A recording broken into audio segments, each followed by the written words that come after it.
Life has a way of revealing harsh truths, often wrapped in layers of deceit. Just a week ago, I was counting down the days to what I thought would be the happiest moment of my life. Now, I sit alone on a beach, one reserved for the honeymoon I'll never have, watching the waves erase the dreams of a future I was so sure was mine. Let me tell you how it all fell apart, and why, oddly enough, I'm grateful it did. My name is Miller, just an ordinary guy with modest dreams. I've never needed much to feel content. A small house, a steady job, a good book to keep me company on quiet evenings. But above all, I've always yearned for a family. A home brimming with love, trust, and shared memories. For a time, I believed I'd found that dream in Sophia. She wasn't just my fiancée, she was my world. Kind, intelligent, breathtakingly beautiful, and full of life, she made me believe that the life I'd always imagined was finally within reach. I trusted her entirely, perhaps too much.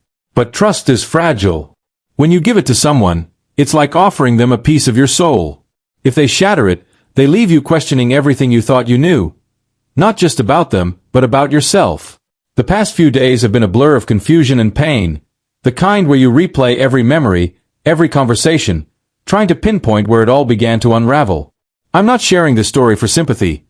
I need to unburden myself, to explain how someone I saw as my greatest blessing turned out to be my most profound lesson. It started about a week before the wedding.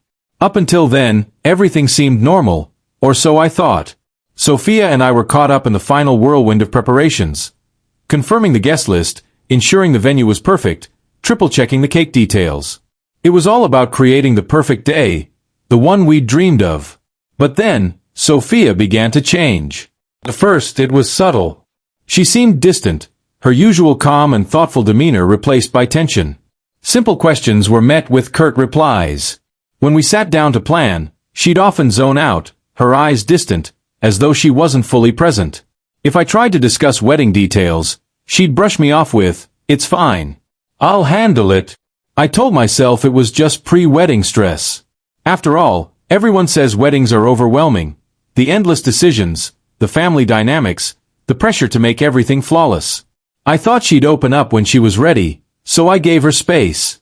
But the signs grew harder to ignore. Sophia was irritable, snapping over trivial matters. One evening, as we worked on the seating chart, I suggested a minor adjustment to balance the arrangement. Normally, she'd either agree or counter with an even better idea. This time she lashed out. "Why do you always have to overthink everything, Miller? Can't we just leave it the way it is?" Her tone stunned me. Sophia had never spoken to me like that before. I wanted to push back, to ask her what was wrong, but I stopped myself. I've always believed that patience is the best approach when someone is upset. Pressing her wouldn't help.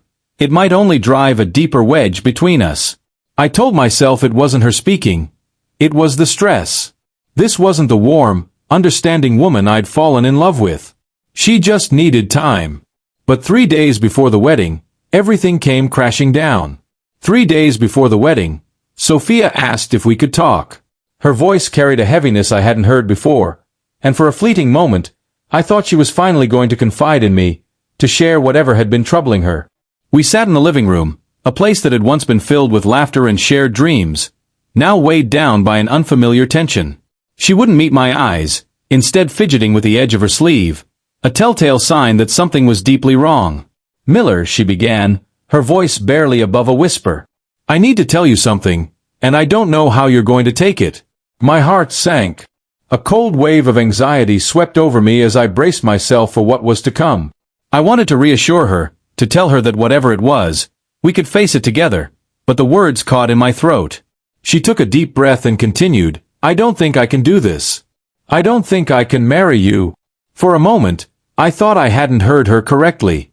Her words hung in the air, unreal and suffocating. What do you mean?" I finally managed to ask, my voice trembling. "I've been trying to convince myself that everything is fine," she said, her eyes glistening with unshed tears. "But the truth is, I'm not ready. I thought I was, but the closer we get to the wedding, the more I realize I've been lying to myself. And to you." The room seemed to tilt, the ground beneath me shifting in a way that made it hard to breathe. I searched her face for answers, for anything that would make sense of what she was saying. "Sophia, If something's wrong, we can work through it. We've come this far together. Don't we owe it to ourselves to try? She shook her head, her tears finally spilling over. It's not about you, Miller. You're perfect. You've been everything I could ever ask for in a partner. But that's just it. I feel like I don't deserve you.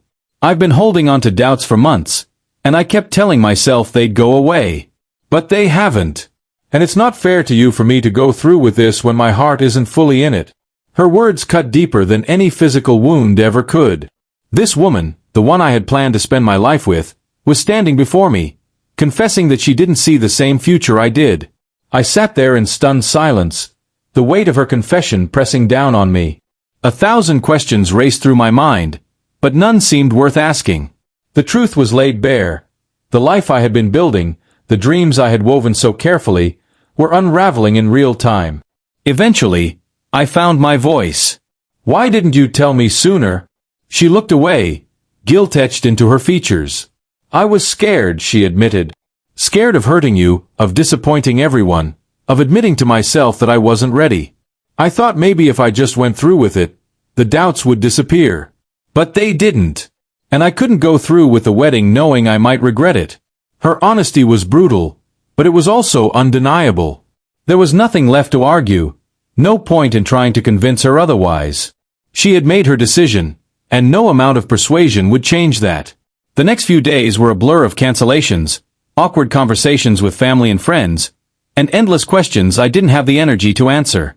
And now, here I am, sitting on this beach, watching the waves carry away the remnants of what I thought my future would be.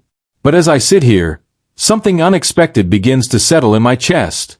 Amid the grief and the disappointment, there's a strange sense of clarity. Losing Sophia, as painful as it is, has taught me something invaluable. Love isn't just about finding someone who fits into your vision of the future. It's about finding someone whose heart beats in rhythm with yours, someone who is as certain about you as you are about them. I don't know what comes next, but I do know this. I'll pick up the pieces, rebuild, and move forward. And when I'm ready, I'll find the love and the life I've always dreamed of, only this time, with someone who's just as sure about me as I am about them. For now, though, I'll let the waves wash over me, carrying away the pain and leaving behind the hope of something better. She looked like a shadow of herself when she walked in. Her eyes were bloodshot, her hands trembling uncontrollably. As she sank into the chair, she avoided my gaze, staring blankly at the floor. After what felt like an eternity, she finally broke the silence. I need to tell you something, she said, her voice barely a whisper. I could feel the tension in the air, a heavy cloud of dread settling over us. I said nothing, waiting for her to continue. That's when she broke down, tears streaming down her face as she confessed. She told me she was being blackmailed. Through sobs, she explained that during a recent girls' night out, her friends had dared her to flirt with a man at a bar and do something outrageous to get a laugh. What started as a harmless prank spiraled out of control when someone recorded the moment. Now, the person behind the camera was demanding money to keep the video from going public. I listened in silence, my thoughts racing. Why would she do something like this? Why hadn't she told me sooner? Her tears and trembling hands tugged at my heart, but I couldn't shake the unease that crept into my mind. When she finished, she looked at me with pure terror in her eyes, as if bracing for me to explode or walk away. Instead, I reached out, took her hand, and said, "It's okay. Don't worry about it. I'll take care of this." She broke down even more, but this time it seemed like a weight had been lifted from her shoulders. "Thank you," she whispered over and over. "I was so scared you wouldn't understand." On the outside, I kept calm, my face betraying none of the turmoil inside me. But inwardly, I was shattered. I wanted to believe her story, that it was a drunken mistake, a fleeting lapse in judgment, but the alarm bells in my head told me otherwise. Something about her explanation didn't sit right. Why would someone dare her to do something so reckless? Why would a blackmailer even bother if the video wasn't significant? And why did she wait until 3 days before the wedding to tell me? The knot in my chest tightened, not from anger but from a gnawing sense of betrayal. I told myself to stay composed, to think logically. I couldn't jump to conclusions, but I also couldn't ignore the growing sense that this wasn't the full story.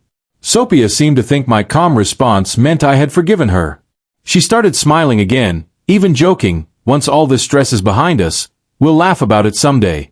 I forced a smile in return, but deep down, I knew this wasn't something I could laugh off. To me, this felt like the first crack in the foundation of everything I thought we had. And cracks, if left unfixed, only grow wider. Later that day, when I was alone, I called the blackmailer. My hands were shaking as I dialed the number. I wasn't sure how to begin. What do you say to someone who holds a piece of your life in their hands? I decided to start direct. How do I know you're not bluffing? I asked. There was a pause, then a low, mocking chuckle. You'll know soon enough, the voice on the other end replied. Moments later, my phone buzzed. It was a message containing several video files. My heart pounded as I opened the first one. Part of me wanted to stop, to delete everything and pretend I didn't see it. But I had to know the truth, no matter how painful it might be. The first video hit me like a punch to the gut. Sophia wasn't drunk or stumbling around. She was composed, laughing, and fully in control. This wasn't some awkward, dare-driven moment. Her body language with the man wasn't unfamiliar or hesitant. It was intimate, like they knew each other well.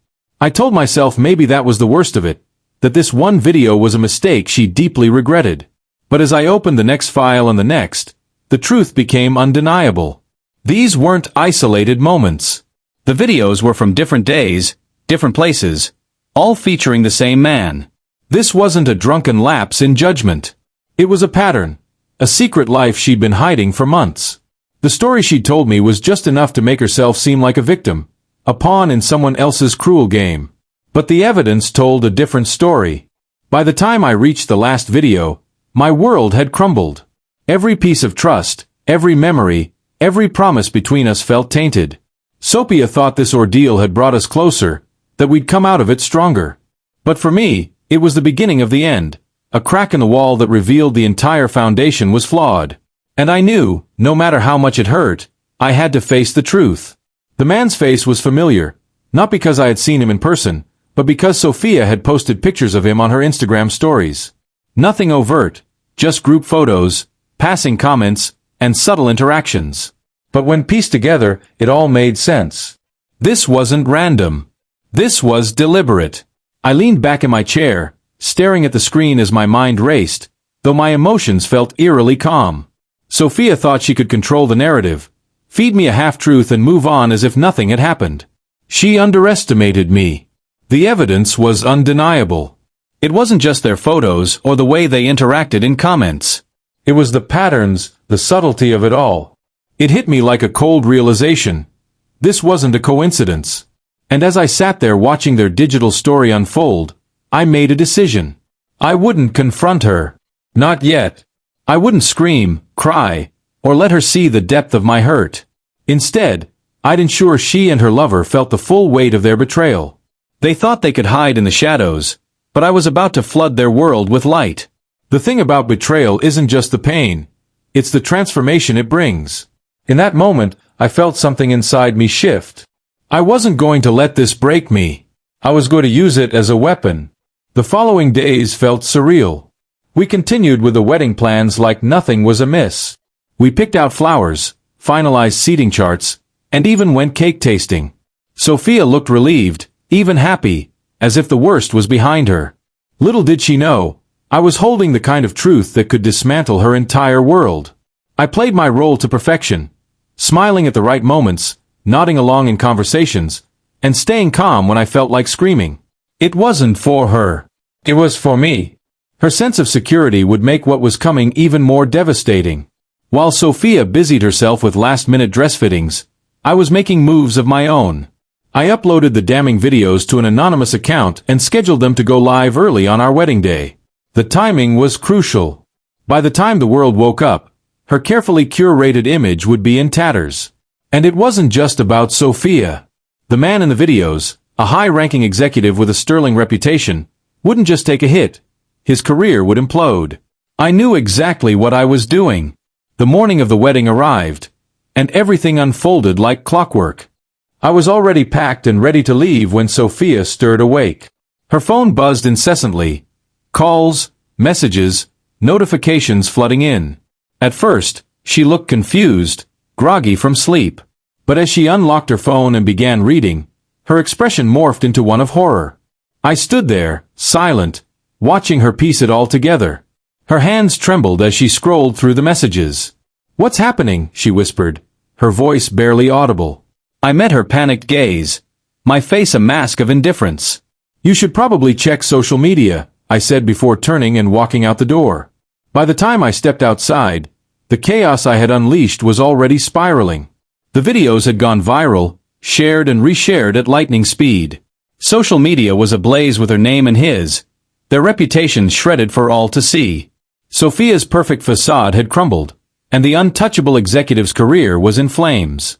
I didn't just expose their betrayal, I dismantled the world they thought they could hide in.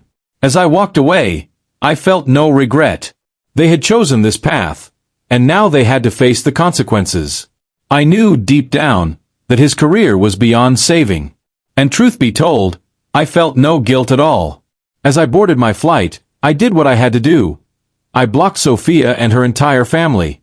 I didn't need to listen to their excuses or hear their desperate pleas. The decision was already made, and as I stepped onto that plane, a calmness washed over me, something I hadn't felt in days. It was peace. Sometimes, the best form of revenge isn't through confrontation or fighting. It's simply walking away and letting the truth speak for itself. I never imagined I'd find myself in this situation, alone when I was supposed to be celebrating the start of my new life, my honeymoon. I had envisioned it as a time filled with love, laughter, and hope for a new beginning. Instead, it turned into something entirely different. Yet, in a strange way, it was exactly what I needed. When I stepped off the plane, I felt like I was walking into a dream, into a postcard come to life. The sand beneath my feet was soft and warm, the water so clear it seemed unreal, and the sunsets, they were like those paintings you only see in galleries. But despite the beauty of it all, it felt surreal, almost as if I were watching someone else's life play out. For the first few days, I couldn't escape the anger. It consumed me. I replayed every moment in my mind. The lies, the betrayal, the look in Sophia's eyes as she spun half-truths, convinced I wouldn't see through her deception. I was furious, not just at her but at myself. How did I not see it? How did I let it go on for so long? But anger is exhausting. At some point, I realized I couldn't carry it with me anymore. That's when the solitude started to feel different. It wasn't just about being alone. It was about freedom. Freedom from lies. Freedom from doubt. Freedom from wondering if the person I loved would ever truly choose me. There was a strange peace in knowing I had done what was right for me. I could have stayed, pretending everything was fine, trying to rebuild something that was already shattered. But I chose myself, and walking away was the hardest and best decision I've ever made. Back home, Sophia's world unraveled. The video went viral, spreading everywhere. Her friends, her family, even people she barely knew, all saw it. She lost her job within a week, her reputation in tatters, and those she thought were close to her started to distance themselves. The man in the video, her lover, didn't escape either. He was a high-ranking executive at a major company, but when the board found out, they had to let him go to save face. His career was ruined, his name dragged through the mud, just like hers. In a way, it felt like justice. They both played with fire and got burned. But this wasn't about revenge. It was about what happens next. For a while, I thought I had lost everything. My dream wedding, my future, the woman I thought I knew. But in truth, I hadn't lost anything worth holding on to. I let go of what wasn't meant for me, and in doing so, I found something better. Peace. Peace doesn't mean everything is perfect. It doesn't mean there are no scars or rough patches. But peace means I can look at myself in the mirror and know I made the right choice for myself. It means I can rebuild, stronger than before, surrounded by people who deserve a place in my life. Sometimes, life doesn't give you the story you planned for. But if you're lucky, it gives you the chance to start over and create something even better. That's where I am now, starting over. And for the first time in a long time, I feel ready. So let me ask you this. What would you have done if you were in my shoes? Would you have confronted her the moment you sensed something was off? Would you have forgiven her once she came clean? Or perhaps you would have handled things differently entirely. Life throws us situations that challenge our patience, our character, and sometimes even our ability to walk away. I had to make a choice, and while it wasn't easy, it was necessary for my peace of mind. Looking back now, I have no regrets. If you believe I made the right call, hit the thumbs up button. And if you know someone who might need to hear this, someone stuck in a tough situation or struggling to see the truth, please share this with them. You never know whose perspective it might change. Thank you for letting me share this chapter of my life with you. Take care, and remember, sometimes walking away isn't weakness. It's knowing your worth.